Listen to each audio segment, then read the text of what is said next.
Hello everyone, in this particular video we are going to discuss how should you memorize the theoretical subjects and how you should recall those particular section names, section numbers, subsection name and numbers which you have learned in your leave period so that you are able to recall them in your examination and write the same. So let's watch this entire video in order to understand how I was able to recall almost all the section name and section number plus the notification numbers as well in the case of GST and how I was able to write them in my examination. So let's watch this entire video in order to understand the same. First of all, I'd like to say that writing is a must if you really want to memorize any particular section name, section number or any particular provision of the Act. So it becomes very crucial that you are writing the section name and section number on a separate piece of paper, just like I had done during my examination, which I have already shared with all of you through my first video. You can click on the I button and download those particular PDF files from the description box. Apart from this, you have to ensure that you read a particular subject multiple times. Now there are two scenarios. Either you are reading a subject multiple times or you are writing them on a separate piece of paper. So I would be speaking on these two scenarios separately. So first of all, if you are writing a theoretical subject, that becomes very important and that is one of the best technique of memorizing things very easily. You know what happens if you're writing a particular thing on a separate piece of paper, you are at the same time reading it and therefore your mind is concentrated on that particular topic as itself. So just take an example. If you're reading a particular book and there's a line, it may happen that you are distracted by some external thoughts and your mind is not reading that line. In fact, it is going somewhere else. However, if you are writing that particular thing on a separate piece of paper, you know that if you have stopped writing, it means your mind is going somewhere else in the wrong direction, which it is not supposed to go. And therefore, you know that if you are writing that on a separate piece of paper, you would know where you are lacking and therefore your studying efficiency would increase definitely as compared to reading it. So as I've told you in the earlier video also, writing down on a separate piece of paper involves a physical activity. So this is going to keep you energetic all the time because you are writing it down separately rather than just reading it on a piece of paper. So I think writing becomes very important. So if you are able to write down the provisions and section name and section number of audit, law or IDT and DT on a separate piece of paper, that is going to be very helpful, trust me, in your examination leave period. Even if you are making these notes in your leave period, trust me, these would be very helpful in the last month of revision and in those 1.5 days where you have to revise the entire content so that you don't miss out on any particular thing. Now for those subjects where you aren't able to write, so for me specifically, I was not able to create handwritten notes for auditing and law because I did not have that much amount of time. One advice which I would like to give all of you is that try to read these subjects multiple amount of times.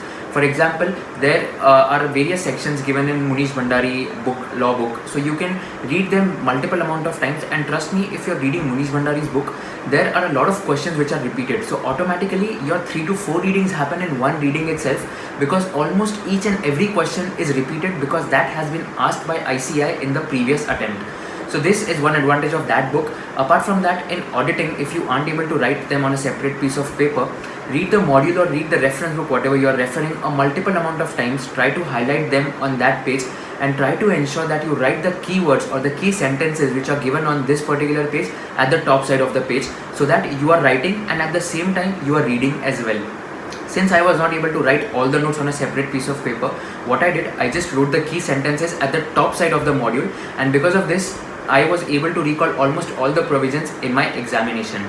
Now there is one more thing that you can apply a technique of mnemonics. Now this would depend upon your creativity, of course. I still remember the mnemonic which I had used in the auditing paper wherein we were asked questions based on section 143 subsection 1 of Companies Act. So auditor has to report certain things and in the question we were asked what are some of the things which the auditor has to report as per section 143 subsection 1 of Companies Act. I still remember the mnemonic which Sarthak Jain sir had told us in section 143 subsection 1 of Companies Act, and that same question had come in my examination. So in section 143 subsection 1, auditor has to report on certain things, and I'll just share an example of the mnemonic which was given to us. So 143 subsection 1 clause A for advances. So I was able to recall whether loans and advances, they are secured adequately. B was for book entries, so whether there are any book entries prejudicial to the interests of the company. C was cost, whether investments are shown at less than the cost. D was deposits, whether loans and advances are being shown as deposits. E was personal expenses. E was expenses, so personal expenses, whether there are any personal expenses recorded in the books of accounts. and F, frankly I don't know, I'm not able to recall now. But then the point is that these mnemonics are definitely going to help all of you to recall the particular clause number as well in your examination. If you just have a look at the certified copy of my auditing paper, you would know in this particular answer I had written the section name, I had written the subsection name, and I had written the clause name as well. Now if you ask me what's your take on whether we should write the section name and the clause name itself, frankly I would recommend all of you to learn these things, because it is going to add an edge over your paper as compared to the other candidate. So trust me, if I would be the examiner, I would definitely recommend the paper, I would definitely value the paper which is written more section name and section numbers as compared to the paper which is not written any particular section name and section number.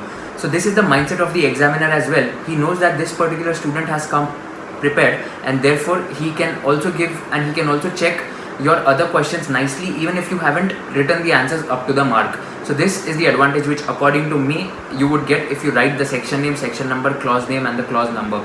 Because of this only I was able to score 86 out of 100 in my IDT paper, because almost I had written all the notification numbers and all the subsection and the clause numbers as well, all the rule numbers and the sub rule numbers as well. If you have a look at my certified copy of IDT, I had written almost all of them. So what was the technique of memorizing? I had first written them on a separate piece of paper. I used to read this paper daily in the morning at 5:30 or 6 a.m. for half an hour. It was inculcated in my mind, and after it was inculcated in my mind, I used to create some mnemonics for some longer provisions which used to help me to recall them in my examination. So this is the other technique. Now one more technique which you can use is the pictographic technique. So what is a pictographic technique? You know, our memory is very good when it comes to looking at the pictures, because our pictographic memory is much stronger than the normal memory. Therefore I would recommend you to create your own notes or create your own charts or figures, so that you exactly know at which particular page or at which particular instance this particular thing is mentioned. This has helped me personally when I was referring to Sarthak Jain sir's drone charts of auditing, special auditing. So I was able to recall them in my examination with so much of confidence and with so much of accuracy that I was able to recall this particular provision has been written on the right side of this particular page. This was written on the bottom left of this particular page. So pictographic memories is definitely going to work, and if you can create your own charts, then nothing like it. If you don't have the time to create your own charts, then definitely you can just refer some drone charts or refer some author's charts which are useful, and ensure that these charts which you are going to refer contain the entire content which is given in the module. So this was the other technique which will help you memorize the provisions very easily. One more technique which I was able to find it useful was that if you can create some story out of the provision or out of the section name and section number, then that is also going to help you. In auditing for my IPCC, I still remember that my particular tutor had created a story for all the standards on auditing, right from SA 200 to SA 720. Unfortunately, I don't remember it now, but then you can just create any kind of story that can relate to you, because a human mind is always interested to hear to some particular story, and if you can relate this particular story to the curriculum, then definitely this is going to help, because you will be able to recall that story in your examination, and you can write the relevant standards on auditing or section name or section number. Now apart from this, there's one more technique, that you should be the teacher. By this I mean that you should learn or you should understand any particular topic with such a mindset that you are the teacher and you have been asked to explain this particular topic to the students if you are going to become the teacher in the future. So trust me, if you read any particular topic in detail and with such a mindset that you have to teach it to a particular friend, then of course you are going to read that particular thing in detail. Any teacher does not want to face this type of situation, that if a student asks a particular question, he or she should know the answer, and therefore any teacher would study any particular topic in detail. So just remember that for the last 4 months or 3.5 months of your CA final leave or intermediate leave, you have to ensure that you become a teacher of yourself and you study that particular topic with so much of dedication and with so much of accuracy and in detail, that if someone asks you a question on that topic, you can explain that topic to entire class if there's a class sitting in front of you. So this is one more technique which literally helped me, because I was able to solve doubts of my friends, and even my friends used to solve my doubts. So we used to study in so much detail that we ensured that we are able to solve each other's doubts. So this is also one more technique which I find it very useful. So these were the 3 or 4 techniques which I've shared with you that can help you memorize any particular topic or any particular provision with a lot of accuracy, and if you follow these techniques, I think you can recall them in your examination as well. And now regarding the motivation code, which I have told you that I would be using it at the end of my every video. Now this is a quote which I have recently heard, and I think this is definitely going to motivate all of you. Don't sleep when you're tired, sleep when you're done. So when you're done for the day, when your targets are done for the day, then and only then go to sleep.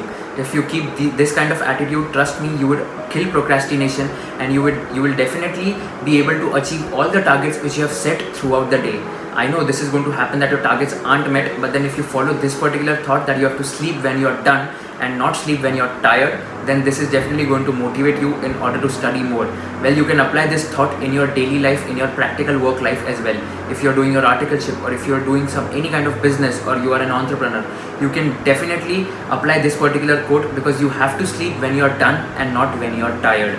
At this point of time, I'd like to thank Unacademy for sponsoring the video. For CA Foundation students who are giving their attempt in May 2021, they have a batch which is commencing from 19th of October 2020. It is at a very subsidized cost of Rs 3,500 only for 1 month subscription. You can use my code, that is Kushal5, to get a 10% discount on this 3,500, and you can anytime enhance and renew the subscription as per your time, your interest and your availability. So thank you so much guys for watching the video. I hope this video was useful for all of you. If you do like this particular video, share it with all your friends, subscribe to my channel and like the videos so that I can create more videos for all of you. Thank you once again for watching the video. See you in the next video.